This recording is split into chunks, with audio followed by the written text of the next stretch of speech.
Bonjour à tous, c'est Hélène, le personnage de Kibizu et Kibizu.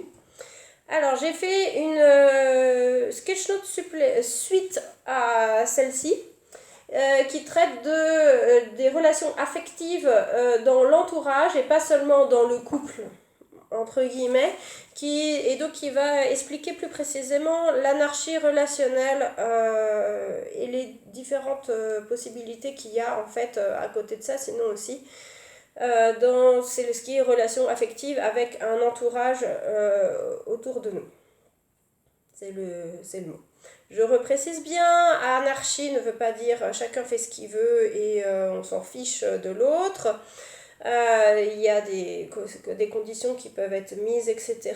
Anarchie veut dire qu'il n'y a pas de pouvoir, parce que anarchie, en grec, archos c'est le pouvoir, le gouvernement, etc. A c'est le préfixe qui supprime, c'est-à-dire qui veut dire sans. Donc ça veut dire qu'il n'y a pas de pouvoir. Donc il n'y a pas de domination ou soumission de l'un ou de l'autre, etc.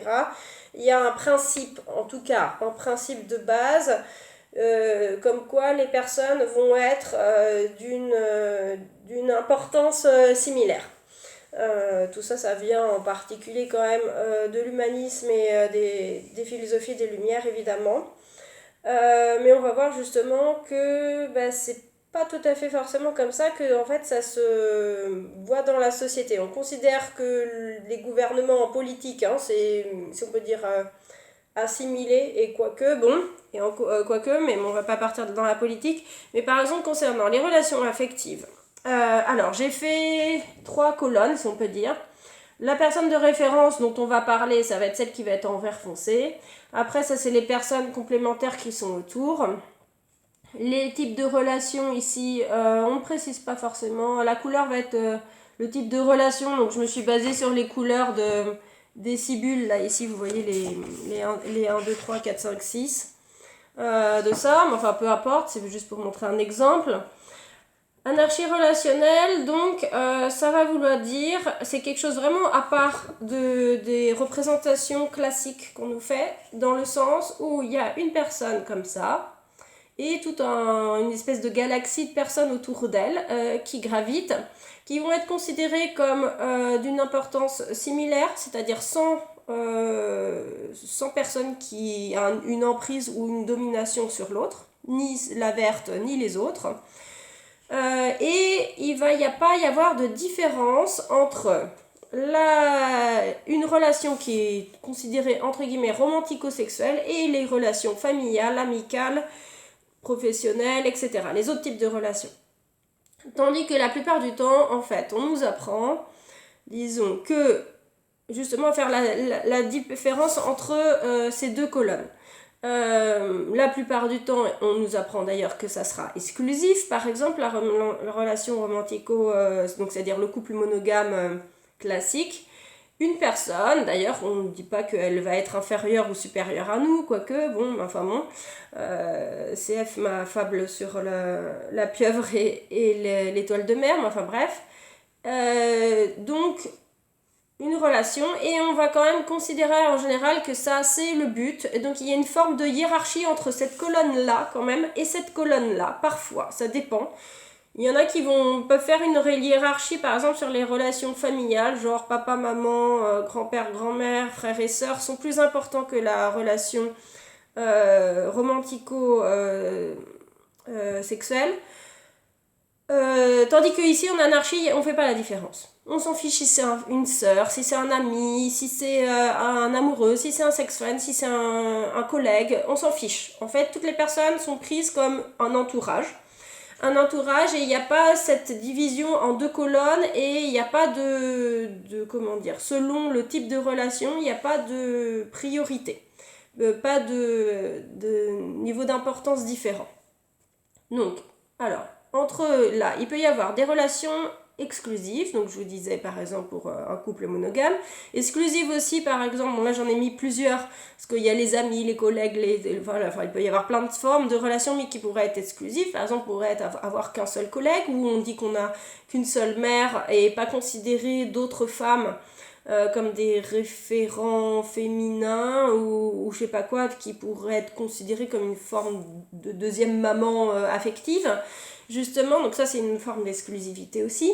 Après, on peut avoir les relations non exclusives et hiérarchiques, où là, justement, on va dire, il va y avoir, ça c'est ce qu'on appelle ici en polyamour avec couple primaire ou couple socle, où il peut y avoir une première relation qui va être presque similaire, si on peut dire, à celle-ci, et des relations complémentaires. Donc là où du coup, on va dire, on répartit les bulles sur plusieurs personnes, mais avec une hiérarchie.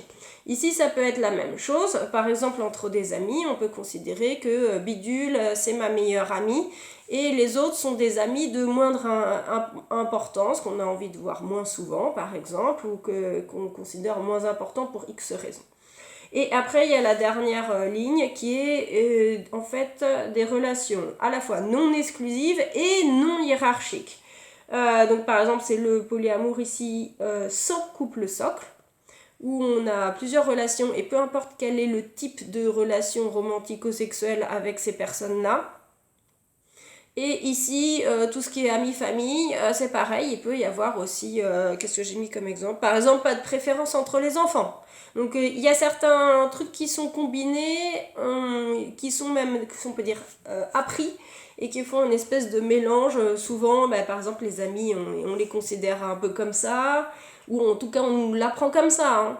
C'est qu'on nous l'apprend tout simplement dans notre culture. On nous apprend plutôt à être exclusif pour le couple, on nous apprend plutôt les amis à les voir sous ordre d'une forme de préférence. On nous apprend plutôt à ce que quand on a plusieurs enfants, on les considère comme non hiérarchiques et non exclusifs. On n'aime pas qu'un seul enfant, c'est considéré comme mal, enfin, etc. Avec les histoires de polypolie, si on peut dire. Voilà. Après, l'anarchie relationnelle, si on peut dire, balaye justement ces deux colonnes. En finalement rassemblant, ça ressemble très, très fortement à ce qu'il y a ici, mais pour toutes les relations. Donc, c'est complètement non exclusif et non hiérarchique, et en plus sans faire la différence entre les deux colonnes. Voilà, c'est la différence entre si on associe ça et ça, par exemple, à l'anarchie relationnelle en soi, qui fait vraiment, gomme ces deux colonnes. Ne prend plus en compte ces deux colonnes, donc plus d'idées de prince charmant évidemment dans l'histoire, plus d'idées de meilleure amie, plus d'idées de maman unique, pourquoi pas avoir une référente féminine plus âgée comme maman adoptive, voilà, ou des choses comme ça. Finalement, c'est beaucoup plus créatif, ça demande éventuellement plus de créativité là-dedans, et ça, comment dire, évidemment, je pourrais pas dire que zéro préférence existe, voilà, c'est pour ça que j'ai fait des liens des fois un petit peu plus courts ou un petit peu plus longs, par exemple, tout simplement parce qu'il y a des personnes qu'on va voir plus souvent, pour X raisons, ou dont on va avoir une connexion plus forte sur certains types de bulles. Et du coup, on va avoir envie aussi de les voir plus souvent. Donc il peut y avoir une proximité ou un éloignement différent, évidemment, selon les personnes. Mais par principe, elles sont prises à la manière philosophie des Lumières, égalité, liberté, égalité, fraternité. C'est-à-dire pas de classement. Pas de classement, pas de palmarès, ça va être difficile vu qu'on nous apprend ça depuis l'enfance, à faire des palmarès. Déjà on le fait aux enfants à l'école en leur donnant des notes. Il y a peut-être quelque chose à revoir, déjà rien que depuis l'éducation des enfants, sachant que les enfants même d'une manière, d'une manière des fois aiment bien considérer par exemple leur maîtresse comme une deuxième maman. Ils sont pas forcément, les enfants sont pas forcément exclusifs, ils sont pas forcément non plus hiérarchiques, ils sont beaucoup plus proches de ça, et on va les pousser là vers ce schéma là à combiner des trucs, et surtout celui-là s'il vous plaît, hein. Le prince charmant, la princesse charmante, s'il vous plaît, peu importe les conséquences, même si c'est trop pressant avec 6 bulles à la fois, non, c'est ça qui est bien, c'est ça qui est poli. Voilà, donc c'était pour le petit schéma supplémentaire, je le partagerai sur mon blog, pour ceux qui voudraient le regarder un peu mieux. sur l'anarchie relationnelle par rapport à d'autres types de relations. Et comme je vous dis, évidemment, il peut y avoir des milliards de combinaisons possibles pour la petite personne verte au milieu. Voilà.